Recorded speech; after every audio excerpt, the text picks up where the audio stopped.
எத்தனை சாமி வந்ததையா, இது எந்தெந்த சாமி தந்ததையா, எத்தனை பாட்ட சொன்னதையா, அத சுத்துற பூமி கண்டதையா, அடிச்சு வீசும் காத்துலையும் அந்த தகப்பனாச சுத்துதையா, பிடிச்சு பூக்கும் விதையிலும் ஒரு வம்சத்து கதையே உள்ளதையா,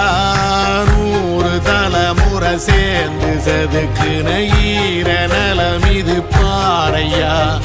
வாழும் வரையிலும் நீயும் விதைக்கிற கடமை இருக்கு கேளையா, கோடி விளக்காயேந்தி கிடந்த வீடும் இருண்டது ஏனையா, மாட விளக்கா நீயும் வரத்தான் வீடும் ஏங்கி நிக்குதையா.